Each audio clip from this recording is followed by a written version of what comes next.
नमस्ते। मैं सुलता महाराणा आप सबका स्वागत करती हूँ मेरे YouTube channel SM education the educational platform पर। आज हम MST11 हिंदी कहानी बिरादरी कहानी की विश्लेषण और मूल्यांकन प्रस्तुत करने जा रही हूँ। पाठ परिचय पर चलते हैं। सानी आज़ादी के लिए होने वाले संघर्ष के दौरान पले बड़े थे तथा आज़ादी के बाद भी भारत की जनता की उम्मीदें पूर्ण नहीं हो पा रही थी। शिक्षा के प्रसार प्रचार के बाद भी विकास की गति अत्यंत धीमी थी। मुस्लिम समाज भी आज़ादी के पश्चात अनेक परेशानियों को झेल रहा था।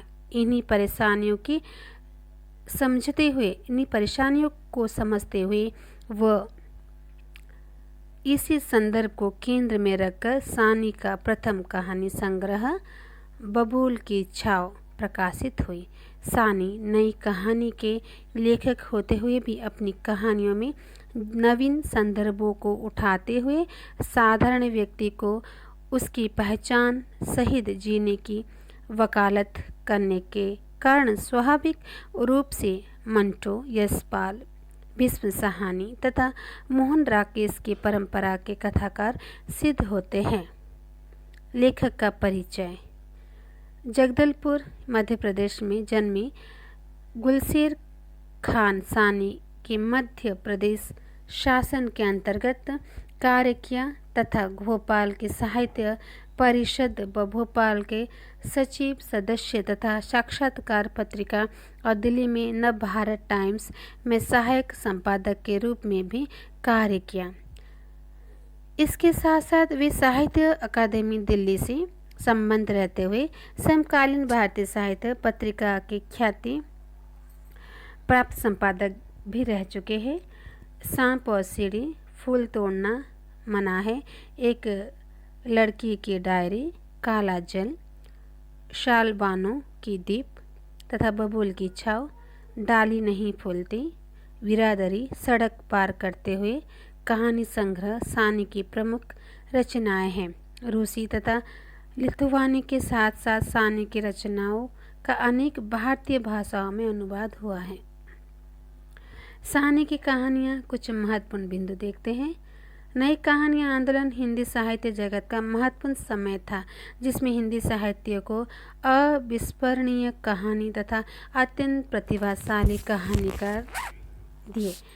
सानी इसी समय के महत्वपूर्ण कहानीकार है जो कि निर्मल वर्मा, राजेंद्र यादव, मन्नू भंडारी, कृष्णा सोबती, भीष्म साहनी के परंपरा के कथाकार के रूप में जाने जाते हैं। निर्मल वर्मा, राजेंद्र यादव, कमलेश्वर तथा मोहन राकेश शहरी पृष्ठभूमि को लेकर लिखने वाले रचनाकार थे और अमरकांत रेणु, मार्कंडेय एवं शेख जोशी ग्रामीण पृष्ठभूमि को आधार बनाकर लिख रहे। मनु भंडारी, कृष्ण सोबती व उष्णा प्रियवदा महिला संदर्भों को तो हरिशंकर परसाई व्यंग की छटा को लेकर तथा भीष्म साहनी व मोहन राकेश विभाजन की त्रासदी पर अपनी लेखनी चलाते हुए यशपाल की परंपरा में वृद्धि कर रहे थे। इसके साथ साथ मध्यवर्गीय और आंचलिक संदर्भ भी कहानी में अपना प्रभाव बना चुके थे। इस प्रकार कथ्य, संवेदना और संरचना के स्तर पर नई कहानी में तेजी से परिवर्तन दिखाई दे रहा था। इसी समय सानी जैसे कथाकार का नाम कहानी की दुनिया में तीव्रता से उभरा।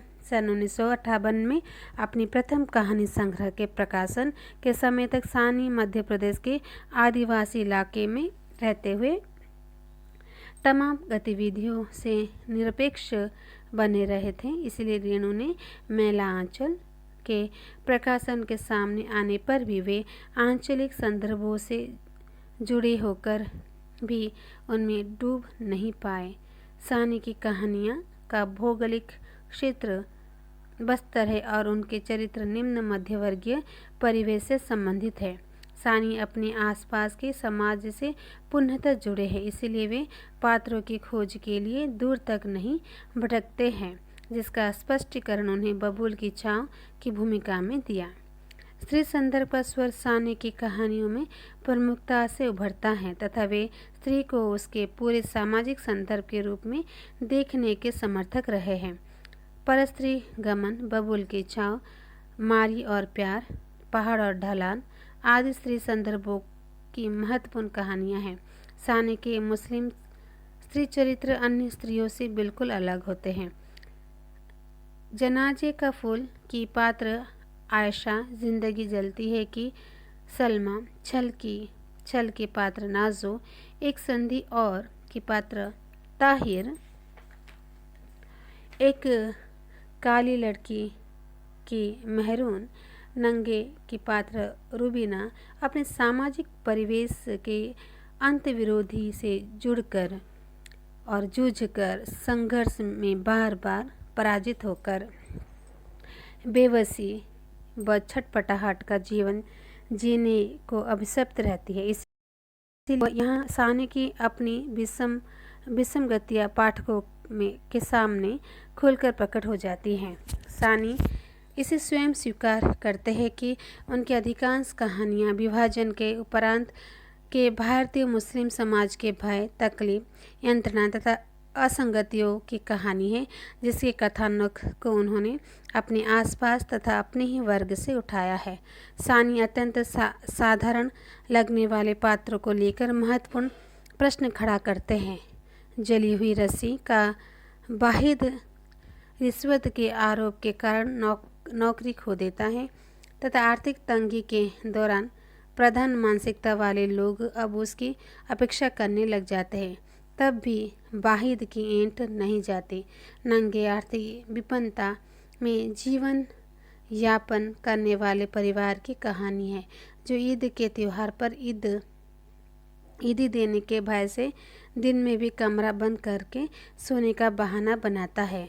इस कहानी का में पात्र मसूद के छोटे बच्चे को भी ईदी देने के भय से हाथ में लेने से डरता है। सानी एक नाव की यात्री में संबंधों के टूटने से बिखरते हुए परिवार का चित्रण करते हैं, जिसमें आर्थिक समृद्धि की आकांक्षाओं तथा आधुनिकता के नाम पर युवा पीढ़ी अपने ही माँ बाप, बहन के संवेदना के स्तर पर छलने लगती है।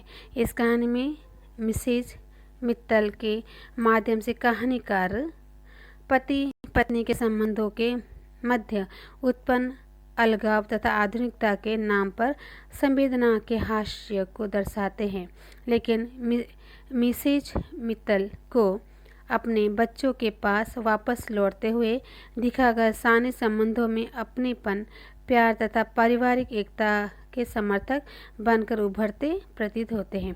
नई कहानी उसके पश्चात के कालक्रम की कहानियों में संबंधों में अलगाव, टूटन, प्रतीक्षा तथा मोह दिखाई देते हैं, जो कि सामयिक जागृति का प्रतिबिंब बनते हुए नई कहानी आंदोलन का प्रमुख स्वर भी बन जाते हैं।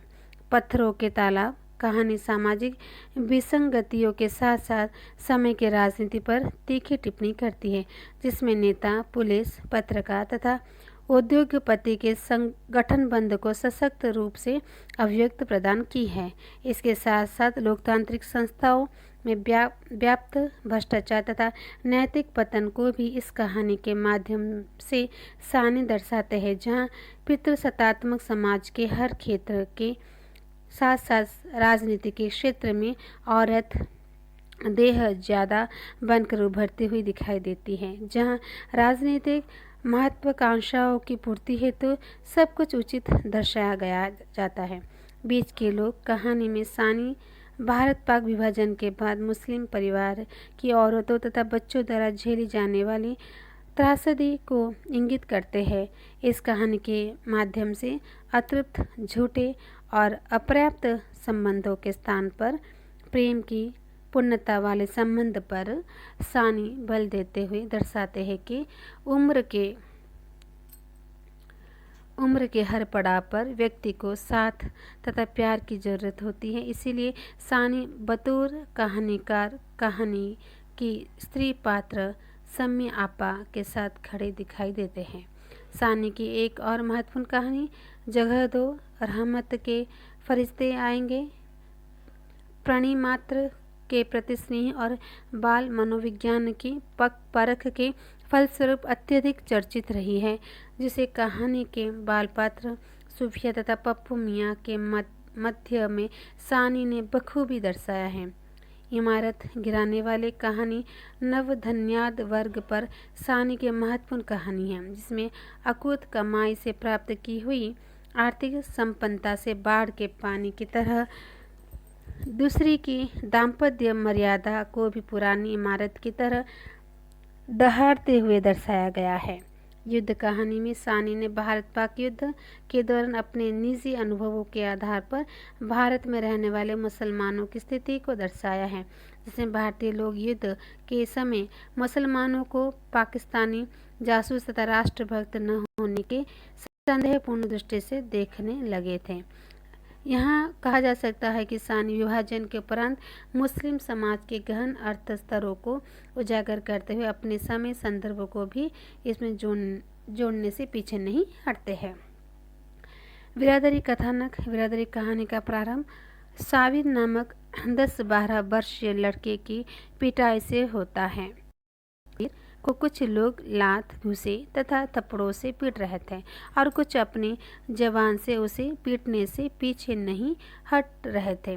इसी दौरान कहानी का मैं पात्र वहां पहुंचकर त्रिपाठी के साबिर के मारते हुए हाथ को पकड़कर सारा मामला जानना चाहते तो भीड़ में से अधिकतर साबिर पर चोरी करने का आरोप लगाने लगते हैं और लड़का अपने निर्दोष होने की बात बार बार दोहराता रहता है। तब मैं पात्र सारे मामले को समझाते हुए पूरा किस्सा जानना चाहता है।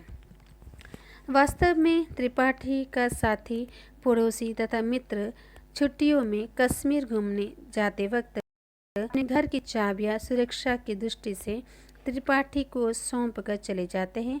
पहली रात्रि को वहां सोते समय उसने अपनी अंगूठी निकालकर स्टूल पर रख देती थी। सुबह अंगूठी को याद आने पर त्रिपाठी उसे स्टूल पर खोजता है तो वहां न मिलकर उसकी पड़ी हुई मिलती है तथा लड़का साबिर त्रिपाठी को देकर छिपने की चेष्टा करता दिखाई देता है। मैं पात्र इसमें क्रोधित होकर साबिर को डांटकर तथा चेतावनी देकर भगा देता है तो इसे भीड़ के लोग उस लड़के को सह देना मानते हैं। मोहल्ले के घरों में हुई अन्य सभी चोरियों के लिए उसे ही जिम्मेदार मानते हुए उसे पुलिस को देने की सोचते हैं, किंतु नाबालिग होने के कारण ऐसा नहीं हो सकता था। अतः साबिर की झुग्गी को ही हटा देने का निर्णय, किंतु लोग इस बात के किसी भी नतीजे पर अपनी व्यवस्था के कारण नहीं पहुंच सके। लड़के साबिर की माँ बेसहारा होने के कारण सिद्ध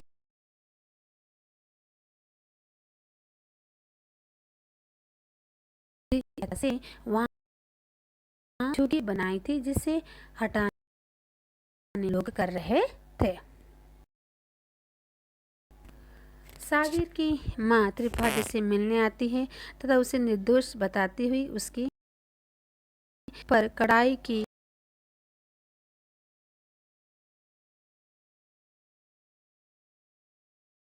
का विचार अनायास कूद जाता है।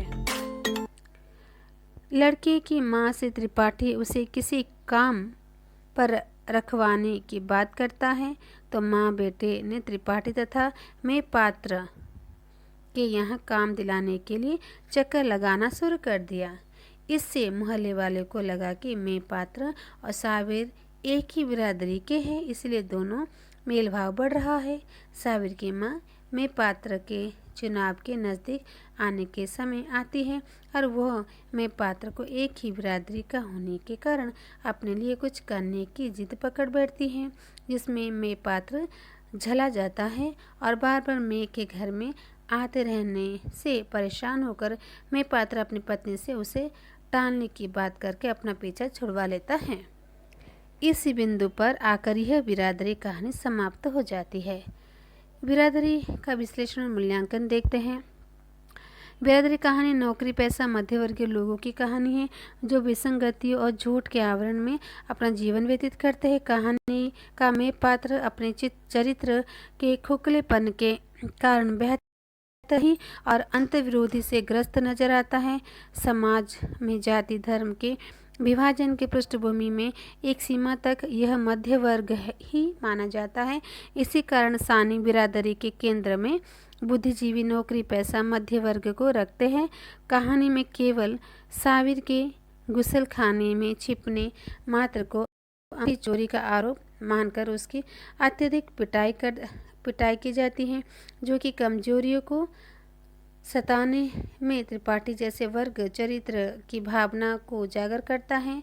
इसके साथ साथ वर्मन, भुट्टत तथा चौधरी जैसे पात्र भिन्न भिन्न बोली व भाषा का प्रतिनिधित्व करते हुए अपनी मूल प्रवृत्तियों में समानता को दर्शाता है। में पात्र द्वारा साविर को पिटाई से बचाकर डांटकर भगाने के कारण हिंदू मुस्लिम कट्टर सांप्रदायिकता विचारधारा के लोग उसे संदेह की दृष्टि से देखते हुए साविर की झुग्गी को हटवा देने का प्रार्थना पत्र तक दे डालते हैं। में पात्र के चरित्र में भी अन्य पात्रों के समान ही ढीलापन विद्यमान है। कम्युनिस्ट पार्टी का कार्ड होल्डर रहने के बावजूद भी उसमें वर्ग संघर्ष की चेतना विद्यमान है। सानी विभाजन के पश्चात मुस्लिम समाज के वैचारिक आधारों के माध्यम से भारतीय समाज की मुख्य धारा में बदलाव ला सकने की सीमा को भी बिरादरी कहानी के में पात्र के द्वारा अभिव्यक्त करते हैं।